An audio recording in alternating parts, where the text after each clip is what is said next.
What's up, ninjas? Welcome to the channel. Today we're going to be checking out the Hyperion Munitions PTC, the precise trigger control. So essentially what this thing is it replaces your trigger guard, and there's a small set screw that allows you to adjust your pre-travel and post-travel of the trigger. So this is marketed towards maybe somebody that has a Mil-Spec trigger. They want it to feel a little bit better, so we're going to try it out. Hyperion Munitions sent this out to do a video on, so I want to thank them for that. Unfortunately, I cannot show the install because of YouTube guidelines. They'll probably delete my channel and send a SWAT team to my house. So I'll install it. We'll go over it. But yeah, the Hyperion Munitions precise trigger control. All right, so the install was pretty straightforward. I just had to drive out the old pin for the trigger guard, and they don't include a new one, so don't ruin that pin. You are going to need it. And then they just have a screw here for the other side. Now there's two screws. One is a longer set screw that goes in this hole, and then there's a small set screw to lock it down. I would still probably recommend using some blue Loctite. And they also have a small screw that's inside of the screw for the pistol grip. So I'm going to get this screw installed. We'll do some adjusting with the over travel screw to get it exactly where we want it. And then I'll be right back with my final thoughts on this thing. Just want to show you we are clear. Nothing in the chamber. As you can see here, there's the screw for the over travel, and I have it too far out. I'm pulling the trigger, nothing's happening. So I need to loosen this up just a little bit. All right, so we have our screw where we want it, just to where the trigger breaks. See, I'll do this left-handed so you can see. So the trigger breaks. Now there's another screw to adjust inside the pistol grip. So they include a nice long Allen wrench here. I put tension on it, and I think we need to now loosen this screw up. So it's a balancing act. Maybe we should have done this one first.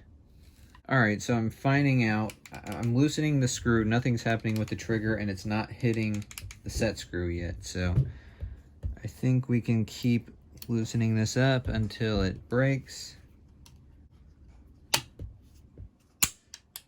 We'll tighten this back.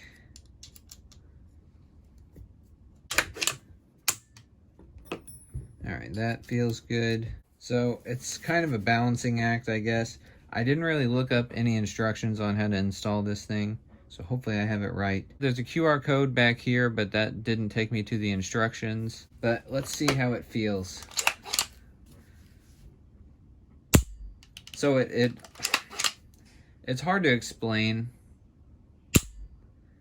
It's really short on the travel now versus before. There's quite a bit of travel in it.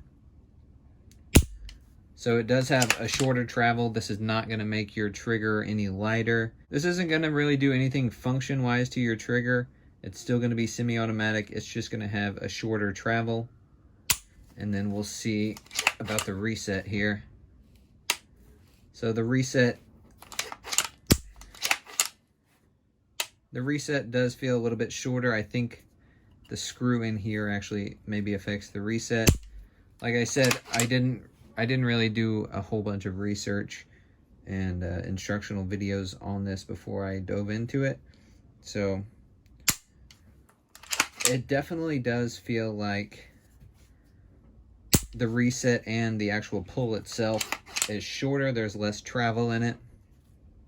So it breaks right at that spot, and it doesn't go any more past that. So kind of how this thing is supposed to operate is you're supposed to be able to have faster follow-up shots because you're not over traveling.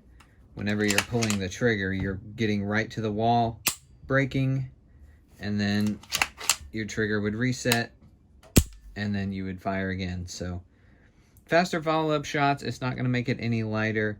It's not going to do anything like that. It's just mainly just a shorter travel.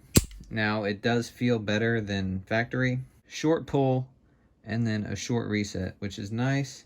Now, is this going to be as good as a Geisley or even a drop-in like Rise Armament trigger? No, but it is a little bit cheaper if you're say you have a mil-spec lower and you don't really want to buy, or you can't afford $200 to buy a drop-in trigger or a Geisley trigger. Those are even more expensive. These are $49.99.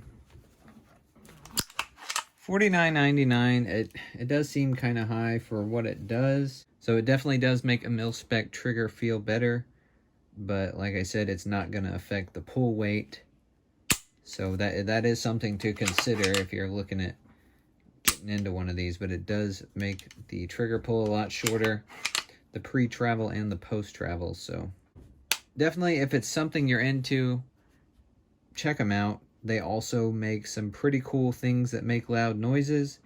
If you guys want to check those out too, I would highly recommend that. If you guys don't like this, at least check out their website. They have a bunch of cool other products on there. So that's going to be it for this one. I hope you guys liked it. Hopefully I did a good job explaining this. Pretty cool little product. Sort of a niche category. Definitely check out Hyperion Munitions. I'll have my link to my website in the description, and then go to the affiliate links page and you guys will see their name on that page. Definitely check out their website. They're a veteran-owned company. Let me know what you guys think. Make sure you guys like, comment, subscribe, and we'll see you guys in the next one.